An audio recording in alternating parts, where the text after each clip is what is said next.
नमस्कार मित्रों। तो आइए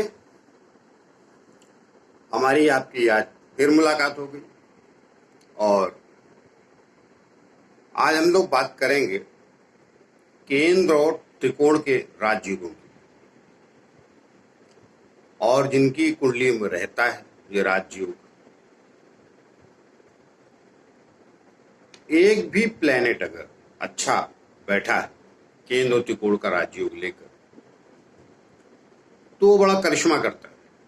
राजयोग हजारों होते हैं मगर सामान्यतः वो बहुत ज्यादा देखे नहीं जाते कुंडलियों में। विशेष किसी लाखों करोड़ों में एकाध में मिल जाए तो बात की बात है, मगर केंद्र और त्रिकोण का राजयोग सामान्यतः देखा जाता है, लोगों की कुंडलियों में पाया जाता है। बहुत सारे महान लोगों की कुंडलियों में हुआ है और आज भी समानता कुंडली में मिलता है। और ये बहुत ज्यादा प्रभावशाली और बहुत उच्च कोटि का राजयोग होता है। केंद्र और त्रिकोण से संबंध रखने वाला एक भी योग अगर कुंडली में बन जाता है तो मनुष्य को सत्ता दिला देता है, ऊंची सत्ता दिला देता है, बड़ा व्यापारी बना देता है, बड़ा वकील बना देता है, बड़ा डॉक्टर बना देता है, बड़ा एक्टर बना देता है। तो इसकी विशेषता ये है, और ये बनता केंद्र और त्रिकोण से। तो आइए बात करते हैं ये बनता कैसे। देखिए क्या आप लोगों की कुंडली में है। और हाँ, जिन लोगों ने मेरा चैनल सब्सक्राइब नहीं किया है कृपया वो लोग चैनल सब्सक्राइब कर लें तो हमें बल मिलेगा। आइए बात करते हैं केंद्र त्रिकोण के राजयोग की। देखिए मैंने यहाँ पर सिर्फ केंद्र लिखा है इन 4 स्थानों में, 1, 4, 7, 10, और ये 5वां स्थान और ये 9वां स्थान, ये त्रिकोण। तो केंद्र को विष्णु स्थान बोलते हैं और त्रिकोण को 5 और 9 को लक्ष्मी स्थान। तो जब इनमें बैठे प्लैनेट आपस में एक दूसरे से मिल जाएं, एक साथ कहीं बैठ जाएं, विशेष तौर इन केंद्र स्थानों में और त्रिकोण में ही बैठ जाएं तो विदाउट फेल आदमी का राजयोग होता है। और कहीं चले जाएं, 12वें चले जाएं, छठे चले जाएं, साथ में बैठ के। तो अब जैसे यहां पर मैंने मेष लगन लिखा हुआ है, अब यहां वृषभ भी आ सकता है तो उसके अलग हो जाएंगे। तो आइए आज मेष लगन की हम बात कर लेते हैं। इनमें कौन कौन सा राजयोग बनेगा और कौन प्लेनेट विशेष रूप से राजयोग देते हैं। तो देखिए यहां 1 लिखा है। आज मैं बाकी घरों की बातें नहीं करूंगा, 1, 4, 7, 10, 5 और 9 की बातें करूंगा। तो इनसे ही ये राजयोग बनता है और जनरली पाया जाता है। अब जिसका जितना स्ट्रांग होता है वो उतना जगह पहुंच जाता है, नहीं तो समान रूप से भी व्यक्ति आम आदमी की अपेक्षा काफी खुशहाल रहता है। तो देखिए 1 लिखा है तो उसका मतलब ये हुआ इसका स्वामी मंगल होगा, और 8 लिखा है तो इसका स्वामी मंगल होगा। तो ये केंद्र में तो एक आया मंगल, लग्न का मालिक मंगल, लेकिन ये स्तंभ भी गया, ये 50-50 हो गए क्योंकि एक राशि उसकी गलत चली गई। आइए अब ये 4 नंबर लिखा है तो इसका स्वामी चंद्रमा होगा, कर्क राशि है तो कर्क राशि का मालिक चंद्रमा। और यहां केंद्र में 5 लिखा है तो इसका स्वामी सूर्य होगा। और यहाँ 7 लिखा है जिसका स्वामी शुक्र होगा। और यहाँ 10 लिखा है इसका स्वामी शनि हो गए, मकर राशि। ये तुला राशि, ये मकर राशि, इसका स्वामी शुक्र, इसका स्वामी मकर का शनि। और उसकी एक राशि यहाँ है और उसकी एक राशि द्वितीय स्थान पे। इन दोनों का स्वामी शुक्र होगा और इसका स्वामी शनि होगा। अब एक 9 लिखा है इसका त्रिकोण में, धनु राशि, और ये एक 12वें लिखी, 12वें स्थान में मीन राशि। इन दोनों का स्वामी गुरु होगा। तो अब देखिए किसी भी जगह कुंडली में मान लीजिए मंगल के साथ गुरु का संबंध हो गया, अर्थात एक जगह दोनों बैठ गए, किसी जगह केंद्र त्रिकोण में बैठ गए तो करिश्मा करेंगे, क्योंकि गुरु जो है मित्र है इस लग्न का, तो 12वें स्थान का फल कम देगा, इस स्थान का ज्यादा देगा। तो पक्का राजयोग, जब भी मंगल या गुरु की दशा अंतर्दशा आएगी वो आदमी ऊंचाइयों को प्राप्त करेगा। अब खूब ये है कि इन 4 स्थानों में कहीं बैठ जाए या इनमें से बैठ जाए, दोनों जगह, या आमने सामने बैठ जाए। मान लीजिए गुरु यहां बैठ गया, मंगल यहां बैठ गया, तो भी कमाल, यहां गुरु नीच का होगा लेकिन फर्क नहीं पड़ता। तो कहने का तात्पर्य है कि केंद्र त्रिकोण राजयोग जो बनता है वो इन 4 स्थान और इन 2 स्थानों के स्वामियों के साथ बैठने से, देखने से, या एक दूसरे की राशि परिवर्तित कर ले, जैसे कि गुरु यहां चला जाए, मंगल यहां आ जाए, तो एक करिश्मा हो जाएगा, ये आदमी बहुत ऊंचाई पे पहुंच जाए।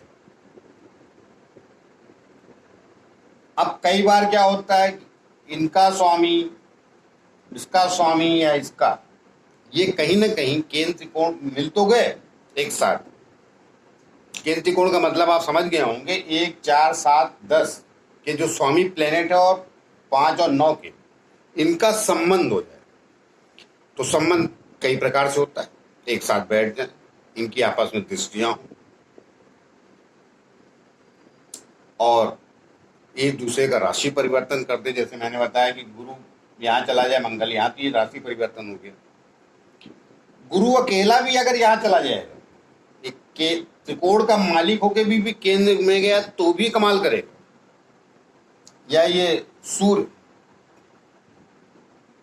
इसका स्वामी सूर्य है 5 राशि का, 5वीं राशि का स्वामी सूर्य होता है, ये भी अगर यहां आ जाए या यहां आ जाए तो ये भी कमाल करेगा। अब यहां आएगा थोड़ा नीच का हो जाता है तो दुख भी देगा, वो विषय अलग। लेकिन इनके अब हर लग्नों में सारे केंद्र त्रिकोण से संबंध अच्छे नहीं होते हैं, मेरा अपना मानना है। बाकी तो सब राजयोग देते हैं, वो विषय अलग है, काय देते हैं हमको नहीं पता। क्या होता है कि जो प्लेनेट लग्न का मित्र होता है, लग्न का मित्र कौन है, ये मंगल का लग्न है, इसका स्वामी मंगल है। इसका मित्र कौन कौन, इसके मित्र हैं सूर्य, चंद्रमा, गुरु, विशेष रूप से। इनसे जब संबंध हो जाएगा तो ये कमाल कर देगा। शनि भी केंद्र का मालिक है, मगर ये 11वें स्थान का भी मालिक है और उसका स्वामी इसका मित्र नहीं, तो इतना अच्छा फल नहीं देगा। अब जैसे ये चंद्रमा केंद्र का मालिक है और ये सूर्य त्रिकोण का, ये आपस में कहीं बैठ जाए या एक दूसरे को देख लें। मान लीजिए चंद्रमा चलिए यहाँ बैठ गया, या सूर्य यहाँ बैठ गया, या सूर्य यहाँ बैठ गया, चंद्रमा यहाँ बैठ गया, ये बहुत महान राजयोग होगा, क्योंकि इस लग्न में चंद्रमा और सूर्य योग कारक हो जाते हैं। तो ऐसा व्यक्ति किसी विशेष योग के लिए जन्म लेता है और करेगा जरूर। हो सकता है शुरू में शनि या शुक्र की दशाएं वगैरह चलें, तो बाद में सूर्य मंगल की चलें, शुक्र के बाद सूर्य मंगल आता है, शुक्र के बाद सूर्य आता है, फिर चंद्रमा आता है। तो कई बार देर से दशाएं आएंगी, मगर जब आएंगी किसी भी उम्र में 35, 36, 42, 56, 57, 70, जब भी, तो करिश्मा कर देंगे 2 प्लेनेट, ये योग कारक होते हैं। और कहीं गुरु की दृष्टि पड़ गई इन दोनों पे, तो जिस भी उम्र में इनकी दशाएं आएंगी चंद्रमा और सूर्य की, वो आदमी दुनिया में नाम रोशन जरूर करेगा, उससे उम्र से लेना लाना बिल्कुल नहीं। और ये होता जरूर है, ये 100% होता है। कई योग ऐसे होते हैं कुंडलियों में, कई योग क्यों, सभी योग घटित जरूर होते हैं। उनकी समस्या कई बार ये हो जाती है, को देर से, किसी के जल्दी हो जाता है। तो आपने ये भी देखा होगा, कई लोग बहुत कम उम्र में बहुत तरक्की कर जाते हैं, मगर उसके बाद गायब हो जाते हैं, तो उनकी दशाएं वगैरह नहीं चलती। बहुत सारे ऐसे लोग हैं कई सालों तक MP MLA व्यापारी, न जाने क्या क्या चलता ही रहता है, दशाओं का चक्कर। तो आइए बात किसी और लगन की करेंगे अगली। लेकिन आप लोग समझ गए ना, ये 4 घर से ही बनेगा, 4 ये केंद्र स्थान है, 1 4 7 10 5 और 9।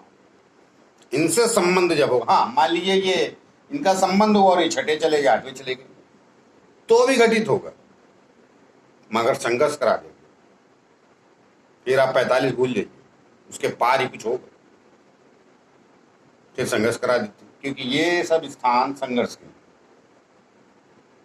मगर एक उम्र के बाद मनुष्य को मिलेगा जरूर। ऐसा नहीं कि वो योग, अब वो योग गलत जगह चला गया, मतलब ये गड्ढा स्थान बोले जाते हैं।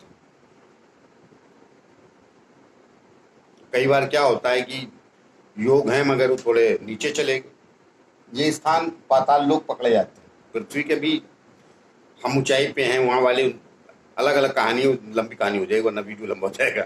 तो कहने का तात्पर्य है कि आप ये समझ लीजिए, ये 4 7 10 ये किसी भी कुंडली में, किसी भी लगन की, ये केंद्र ही रहेंगे और ये त्रिकोण ही रहेंगे। यहाँ 5 9 नहीं भी लिखा होगा, यहाँ 10 10 11 12 1 2 और यहाँ 2 लिखा होगा, तो भी ये